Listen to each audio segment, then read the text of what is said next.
Nah, sambil nunggu download, kita bahas materi dulu ya.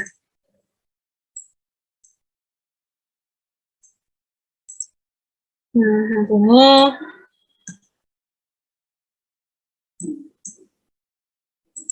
kita akan bahas tentang computational thinking, terus belajar pengantar algoritma, terus kita juga mengenal flowchart dan bahasa Python itu apa. Nah, kita awali dengan computational thinking dulu ya. Nanti kalau misalnya di tengah penjelasan ada yang ingin ditanyakan, langsung aja ya, langsung bilang.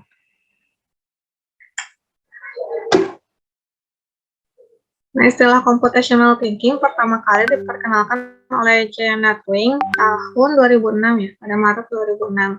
Menurut Janet Wing, computational thinking adalah melibatkan pemecahan masalah, perancangan sistem, memahami perilaku manusia dengan berkaca pada konsep-konsep dasar ilmu komputer. Jadi, pemecahan masalahnya tuh berdasarkan konsep dasar ilmu komputer ya. Jadi nggak abstrak gitu, ada tahapan-tahapannya. Nah, computational thinking adalah cara berpikir untuk menyelesaikan masalah atau problem solving dengan cara menguraikannya menjadi beberapa tahapan yang efektif, efisien, dan menyeluruh. Jadi kan kalau manusia biasanya berpikirnya itu abstrak ya, sulit dijabarkan langkah-langkahnya. Nah, kalau komputer kan itu nggak bisa berpikir abstrak seperti manusia. Nah, makanya untuk memecahkan masalah menggunakan teknologi komputer itu kita harus bisa computational thinking. Jadi kita kayak berpikir seperti komputer gitu, terstruktur, ada tahapan-tahapannya sampai gimana kita menuangkannya ke dalam bahasa pemrograman. Nah, computational thinking ini meliputi decomposition, pattern recognition, abstraction, dan algorithms. Ini adalah konsep dasar ilmu komputer. Nah, tadi kan tahapan computational thinking itu ada composition, pattern recognition, abstraction, dan algoritma. Apa itu? Kita akan satu persatu ya jelaskan. Yang pertama itu decomposition. Ini adalah pembagian masalah menjadi bagian-bagian yang lebih kecil atau sederhana. Nah, menurut BBC Big Size, jika sebuah masalah tidak terurai, maka jauh lebih sulit untuk dipecahkan. Berurusan dengan banyak tahapan yang berbeda sekaligus, jauh lebih sulit daripada memecahkan masalah menjadi sejumlah masalah yang kecil dan menyelesaikan masalah satu persatu. Jadi misalnya kita punya sebuah masalah besar. Nah, daripada kita langsung menyelesaikan masalah ini, lebih mudah kalau kita pecahkan dulu, misalnya dibagi 3 gitu ya, dibagi 3. Nah, terus kita pecahkan masalah yang ini, terus diselesaikan masalah yang ini, lalu masalah yang ini. Jadi, kayak dipecahkan menjadi bagian-bagian yang kecil. Tuh. Nanti kita lihat contohnya ya, gimana cara decomposition. Nah, kemudian cara yang kedua itu pattern recognition, yaitu mencari atau mengenali kesamaan pola dalam maupun antar masalah yang ingin dipecahkan. Jadi kita harus bisa mengenali pola juga. Siapa tahu ternyata masalah itu pernah kita hadapi sebelumnya, pernah kita punya solusi sebelumnya. Kalau misalnya polanya sama, ya kita bisa pakai solusi yang itu, misalnya dimodifikasi sedikit. Terus tahapan yang ketiga itu abstraction, melihat permasalahan secara mendasar sehingga dapat melihat jangkauan luas yang lebih penting dan mengabaikan detail kecil yang sebetulnya kurang relevan. Nah, jika kita tidak mengabstrakkan diri kita, mungkin berakhir dengan solusi yang salah atau masalah yang kita coba pecahkan itu tidak terpecahkan. Nah, contoh abstraction ya dalam kehidupan sehari-hari, misalnya kalau kita mau naik bis, itu kan kita nggak peduli supirnya namanya siapa, umurnya berapa, terus sekolah atau enggak, itu kan kita nggak mikirin hal itu ya.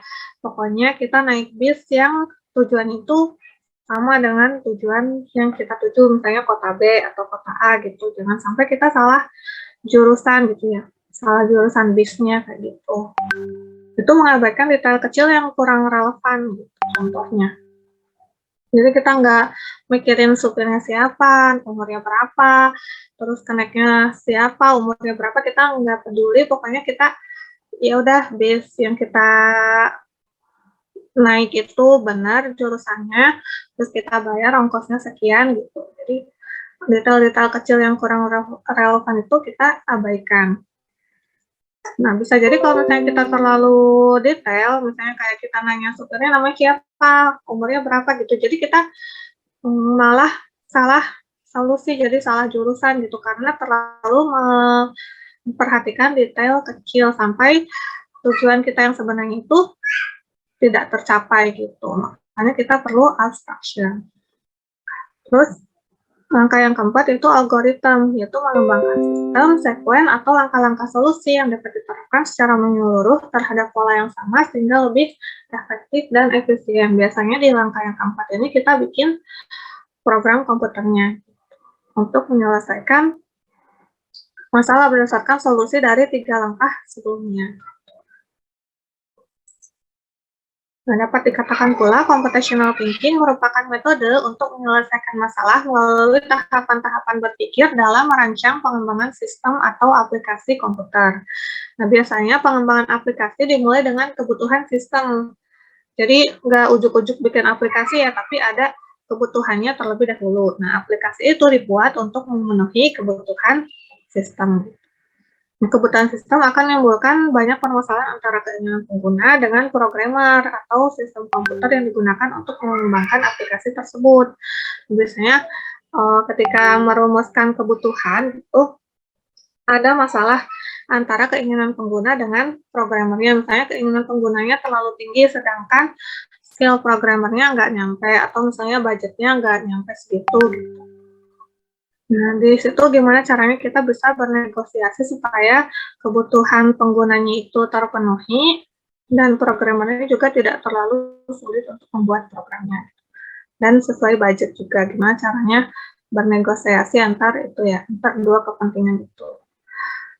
Nah, meskipun begitu, pemikiran komputasi dapat diimplementasikan terhadap permasalahan lain di luar ilmu komputer pula, seperti tadi kayak misalnya naik bis tadi ya, dekomposisinya berarti kita datang dulu ke terminal, terus nyari bis tujuan kita, terus bayar ongkosnya gitu.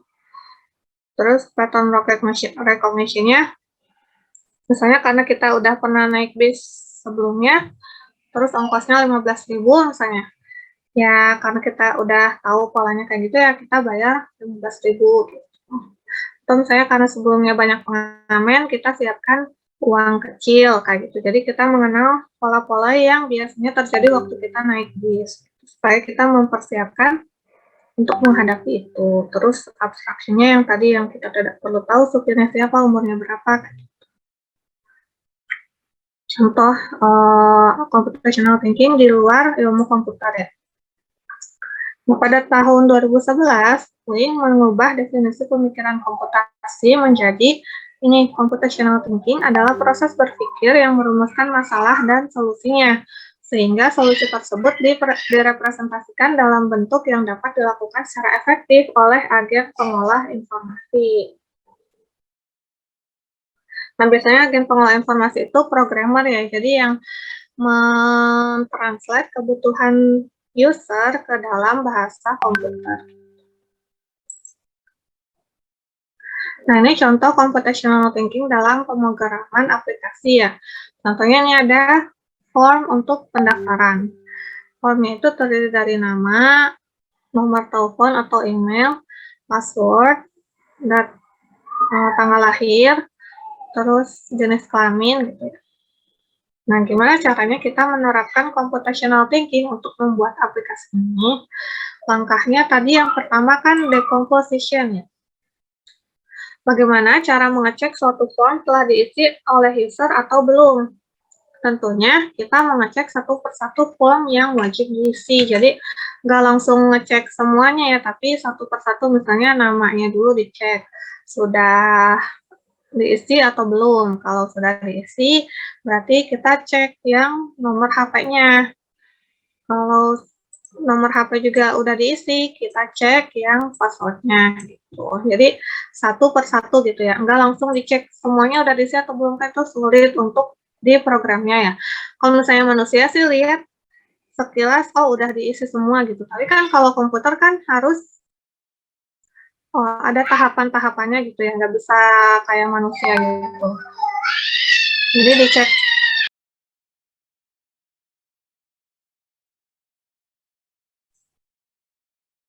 dicek namanya dulu, terus dicek lagi nomor HP, dicek lagi yang kolom-kolom setelahnya. Misalnya kalau belum diisi, maka muncul kayak notifikasi gitu, dan ada kayak tandanya gitu ya, di bagian kolom yang belum diisi. Jadi dipecahkan ke masalah, kan kita pengen ngecek seluruh form udah diisi atau belum. Nah, di komposisinya itu membagi masalah besar menjadi masalah kecil kan, jadi mengecek satu per satu form yang wajib diisi. Nah, misalnya kita memberi perintah ini, jika form nama tidak diisi, maka beri peringatan dan hentikan proses pendaftaran aplikasi. Sedangkan jika form nama diisi, maka lanjutkan proses pendaftaran aplikasi. Gitu. Jadi, memberi perintahnya kayak gini gitu, untuk di programnya ya. Nah, di tahapan kedua, karena banyak form lain yang wajib diisi pula, maka dengan pattern recognition kita bisa mengenali bahwa untuk memeriksa form lain sudah diisi atau belum dapat dilakukan dengan algoritma yang sama. Jadi untuk mengecek nomor HP, password, itu untuk mengecek dia sudah diisi atau belum, sama caranya dengan mengecek form nama sudah diisi atau belum. Jadi yang perintah ini tadi, yang ini, itu bisa juga diterapkan ke form lain, yang kayak tadi nomor HP, password, itu sama caranya dengan ini. Tuh, untuk pengenalan polanya ya. Terus tahapan ketiga, abstraction. Nah, ketika kita membuat kode form isian pendaftaran, kita tidak perlu memikirkan hal lainnya, kayak UI UX-nya, layout-nya nanti waktu ditampilkan kayak gimana, warnanya apa, kayak gitu, itu kita tidak perlu memikirkan itu, kita hanya perlu fokus untuk membuat program dia ngecek udah diisi atau belum.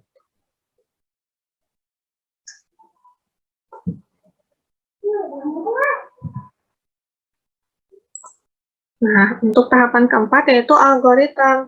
Dari langkah pattern recognition tadi, kita kan bisa mengetahui ada pola yang sama dari form isian nama dan form isian lain. Kita bisa menggunakan jika untuk semua form, yang tadi yang perintah ini ya, bisa digunakan untuk semua form. Kayak yang nomor HP sama passwordnya ya, itu sama.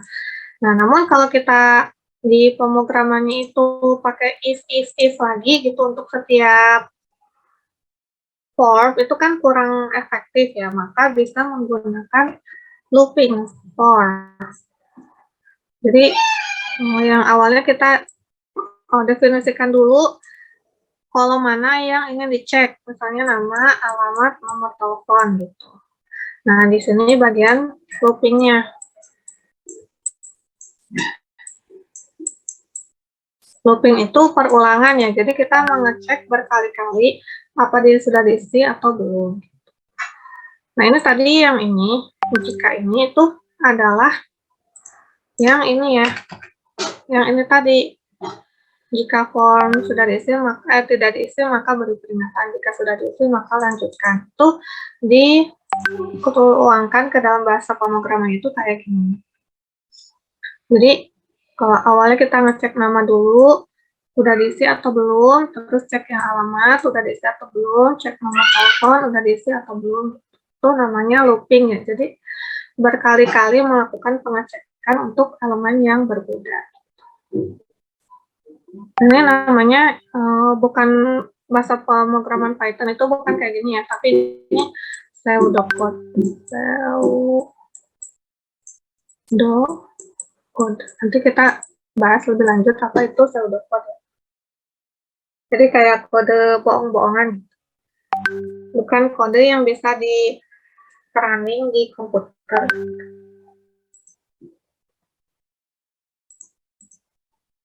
Nah, itu tadi 4 langkah computational thinking dalam membuat aplikasi ya, yaitu formulir pendaftaran.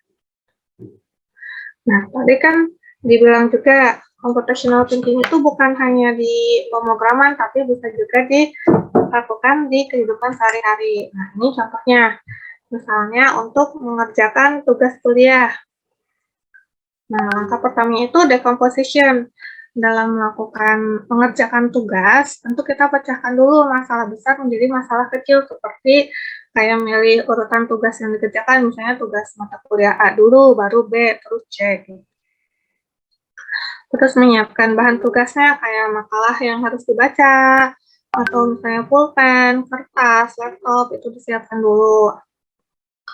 Terus membaca sumber bacaan supaya kita tahu gitu tugasnya kayak gimana. Terus mengetik tugasnya kalau tugasnya diketik dan lain-lain. Jadi kita kayak memberikan urutannya dulu tuh untuk mengerjakan tugasnya dari awal sampai selesai. Terus yang kedua itu pattern recognition. Misalnya kita pernah membuat tugas yang serupa sebelumnya gitu. Nah, kita juga bisa mengerjakan tugas ini dengan cara atau tahapan yang sama dengan tugas yang serupa sebelumnya itu. Misalnya kita melihat bahwa tugas A dan B itu hampir sama polanya, walaupun misalnya mata kuliahnya berbeda. Misalnya dua-duanya bikin makalah, terus urutannya tuh sama, misalnya kayak pendahuluannya, terus daftar pustakanya, terus kayak hasil dan pembahasannya, kesimpulannya, itu kan struktur makalahnya bisa digunakan gitu ya, tinggal misalnya isinya diganti gitu, tapi urutannya sama kayak pendahuluan dulu, terus tinjauan pustaka, terus hasil dan pembahasan, terus kesimpulan, itu kan bisa dipakai ya. Nah, terus tahapan yang ketiga itu abstraction. Ketika kita mengerjakan tugas, kita tidak perlu memikirkan detail lain yang tidak relevan. Contohnya kayak gimana cara dosen menilai tugas saya gitu. Terus urutan keberapa dosen memeriksa tugas saya, misalnya apa saya duluan atau saya terakhir, kan nggak perlu tahu. Pokoknya ya udah kita ngerjain tugas, berarti dapat nilai. Karena hal itu tidak penting. Kalau kita terlalu memikirkan detail seperti itu, nanti ujung-ujungnya ya nggak fokus gitu ngerjain tugasnya atau mungkin salah. Terus tahapan keempat yaitu algoritma. Dalam hal mengerjakan tugas, kita juga harus bisa mengurutkan langkah-langkah secara logis, berurutan dan rinci, mulai dari proses awal pembuatan sampai proses penyajian tugasnya, misalnya dengan makalah, PowerPoint, video, dan sebagainya.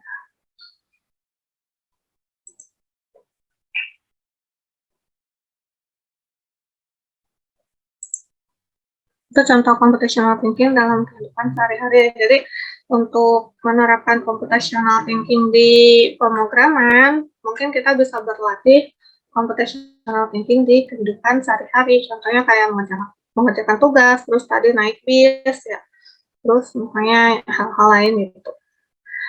Kalau misalnya kita terbiasa menerapkan computational thinking di kehidupan sehari-hari, harapannya kita juga bisa menggunakan computational thinking untuk yang tadi aplikasi komputer. Untuk computational thinking, ada yang mau ditanyain dulu, Kak?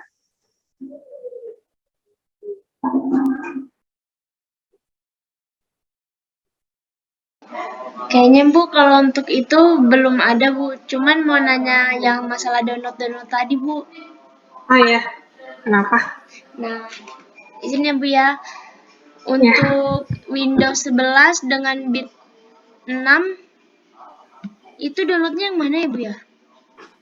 kok bitnya 6? Soalnya tadi waktu dilihat di pengaturan itu kan bitnya yang keluar bit 6.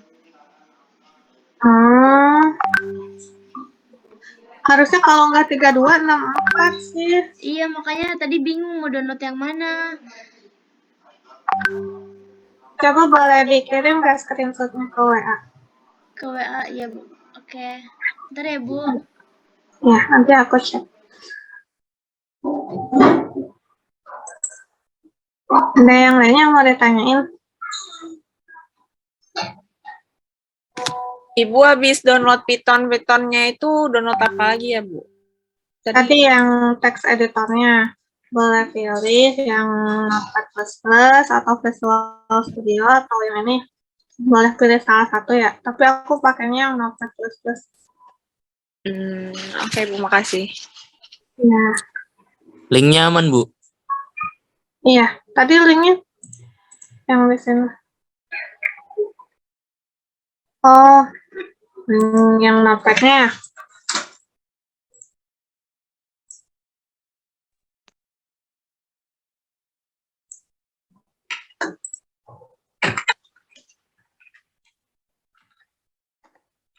Tapi kalau teman-teman pengen nyobain text editor yang lain, boleh.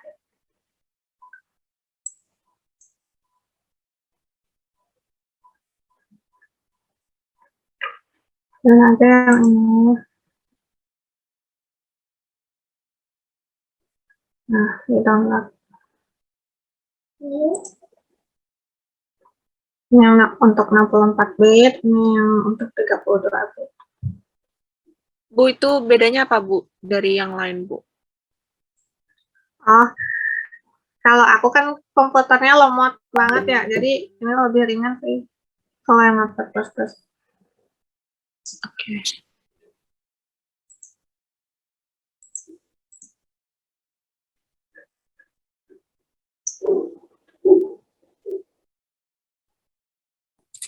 Intel Celeron aman, Bu?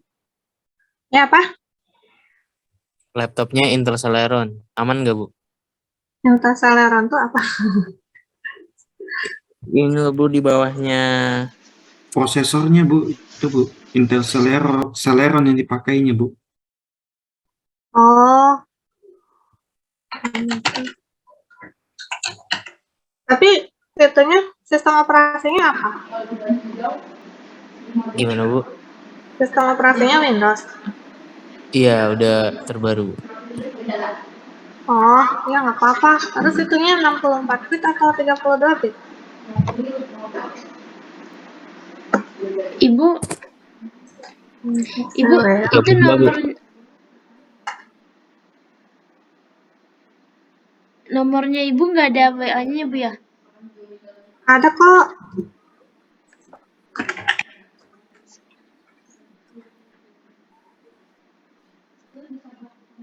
Ada kok, ada WA-nya. Oh iya Bu, baru muncul.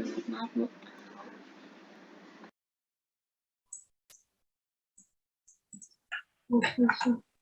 Intel Celeron tuh di bawahnya i3, Bu. Oh, bisa sih. Sesuaikan aja yang 32 bit sama 64 bitnya.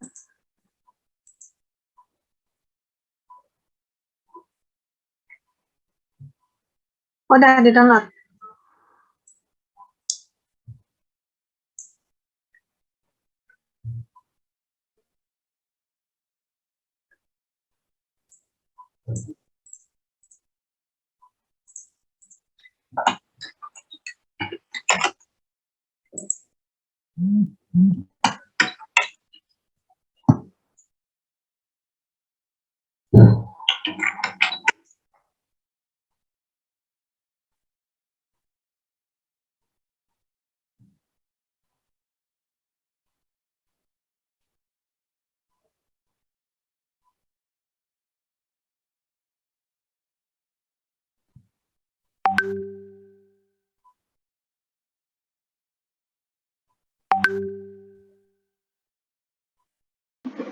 Oh, itu mah bukan bit sistem operasi, ini mah.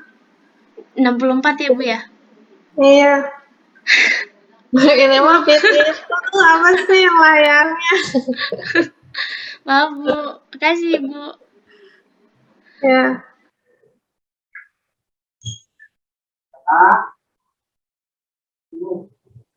Ini yang 64 ya, yang ini X64.